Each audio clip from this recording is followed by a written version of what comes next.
I absolutely love fighting games. They are my favorite video game genre of all time, and I want to help you to get better or get good at any fighting game that you would like to play. It doesn't matter which one it is. And why should you hear me though? I'm just a normal guy that likes to make content about fighting games because I love the genre. And I'm not a competitor, and I'm also not a high level or professional level player. But the thing is, as a just regular guy, I've been able to reach relatively high ranks in multiple different fighting games over the years. For example, in Street Fighter 6, I've gotten 3 different characters to master rank in less than 300 hours of play, and those were Terry, Sagat, and Ed, my favorite characters from that game. Then on Tekken 8, I got 3 different characters to Tekken King, which are Dragon Ball, King, and Armor King, and also I got Fakun Ram to Tekken Emperor. Then on 2XKO, I've gotten Grandmaster rank 2 times, playing arguably the worst character in the game, Braum, with also other characters that are not top tier like Blitzcrank or Warwick. And then of course I have example of older games like Guilty Gear Strive, in which I got Celestial Floor during Season 1 if I'm not mistaken, when the game got out in the pandemic and I was playing Nagoriyuki, and then now I got back to Dragon Ball FighterZ, and I am on a pretty low rank in that game. I think I'm like Super Saiyan God or something like that, because originally I played that game on Switch and now I'm on PC, but I literally just played people that are top 10 in my server and I got a fight from them. So it seems like I'm either a relatively decent player that is able to reach, higher ranks on fighting games consistently, even though I am not necessarily the best player. So how do I do that? How do I reach these decent ranks in these games without being an insane, super good player?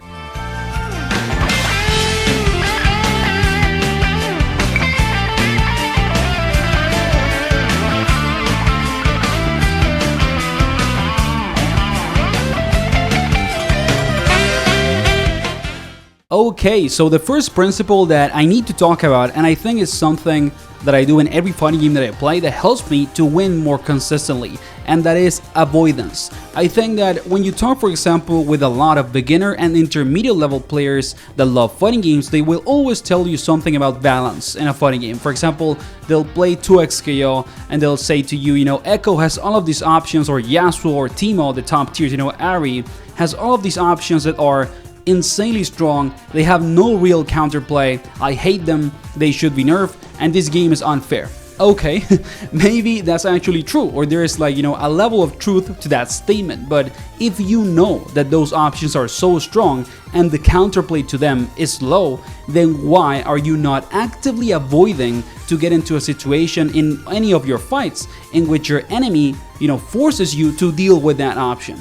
And that is something that I always do and think about when I play any fighting game and I try to get good at it and reach the highest level that I can. It is not about you, playing the most optimal and best gameplay that you can. It's about you actively avoiding the best options that your opponent has. And that is something that I don't see many people talking, or discussing about, or even doing in their gameplay. Like, people, when they play fighting games, they kind of just go out there, they press some buttons and have fun.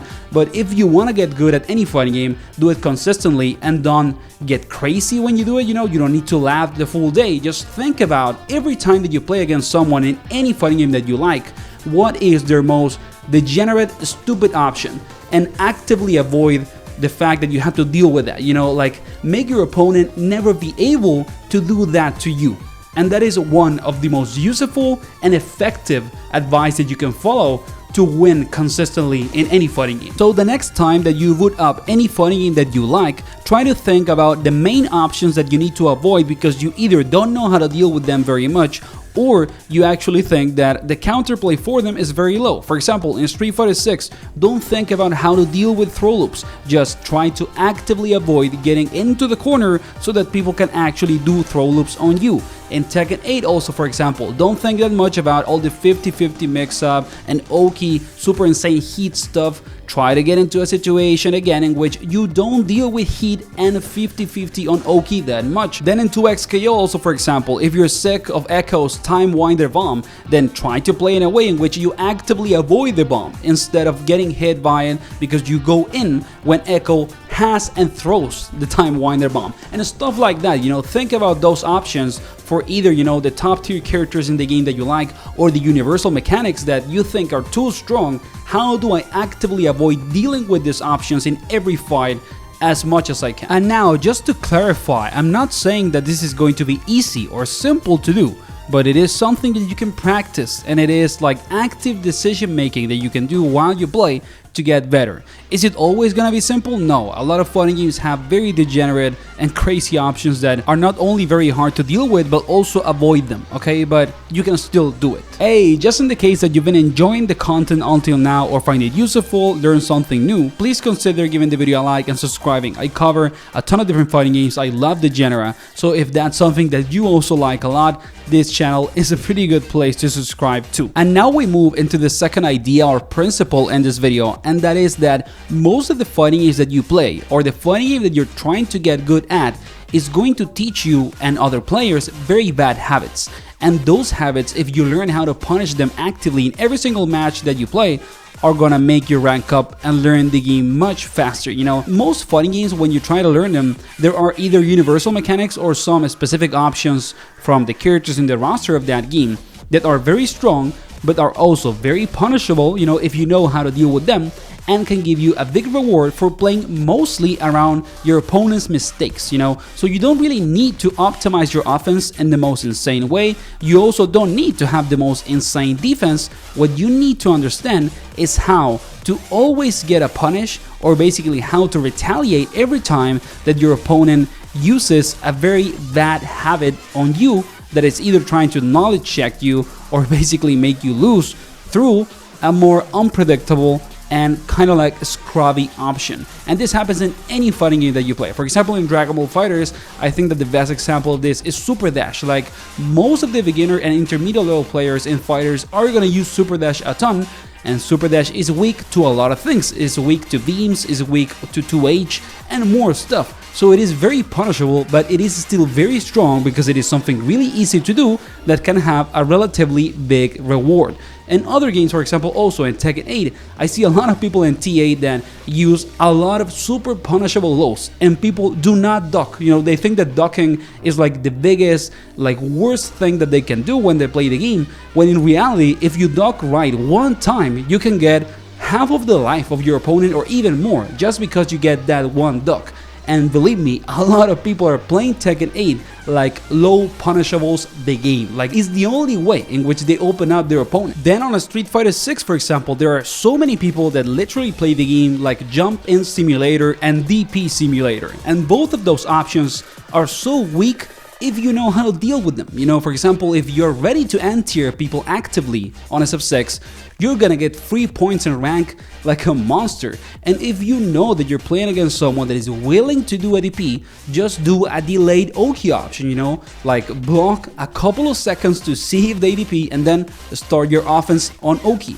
So this is kind of like a universal, you know, thing that you can apply to any fighting game that you like. There is going to be a list of very like common super bad habits that people are gonna use actively every single game until you get to a super high rank in your game. So you can have all of those in mind, kind of like understand how to deal with them, and if you do that every single fight as the best that you can, you are gonna win much more games, and you're also gonna learn the game faster because it's going to allow you to deal with the more scrubby options in the game in a more conscious way. And then for the last principle or piece of advice that I want to give to everybody is that you need to worry about the right things when you're learning any fighting game. I see so many people online that when they pick up a fighting game, either they are new or they are getting into a new franchise and they are an experienced player in another one, they tend to worry on things about the game that are so insignificant, like you're worrying about the most specific Oki options for your character. You're learning the most, you know, like situational combos out of counter hits and stuff like that. You need to worry about the fundamentals. The fundamentals are gonna carry you in any fighting game that you play. So stop worrying and thinking about combos, Oki situations, you know, about team building and tag fighting games. Like, worry about neutral, you know, think how your characters want to play neutral, which positions are the ones that are going to put your characters that you like to play and in the game that you like to play on an advantage in the most stable way possible. Like, what is the neutral that you want to force so that the way your game plan works is actually going to be effective, and then worry about learning a simple but very good strategy around defense and offense for the game or character that you want to play. You don't need to have the most sophisticated game plan ever to open up people on defense or to defend yourself. You know, you can start with very basic, bare bones principles that are gonna help you to build up your knowledge and actually start winning fairly quick. Like most of the time in a fighting game, unless you're playing it at a really high level, you don't really need more than 3 or 4 good offensive like mix-up options for your characters, a couple of frame traps, you know, basic BMBs that you can use on almost every single hit that you get for combos and basically conversions. And for defense, you just need to understand most of the time the most like basic and best defensive options that your game has. You know, there are always universal like defensive mechanics that are really strong, and if you can kind of handle them relatively decently, you can get super far away in any fighting game. So start thinking and actually using your time to learn the basics, you know, that are gonna allow you to play any fighting game at a relatively good level, you know. And whether people like to accept it or not, neutral is always gonna be the thing. It's going to be most of the time the reason why you win and lose your games. So worry about the fundamentals, they will carry you in any fighting game that you want to learn. So that was the video, guys. I hope that it was useful, that you enjoyed it, and that it can help you to either get into fighting games or try a new fighting game franchise, or also feel more comfortable about how to learn a fighting game that you like but that maybe you find too scary to get into, you know, and stuff like that. Thank you for watching the video. Like and subscribe again if it was useful for you, and see you on the next one. Keep enjoying fighting games.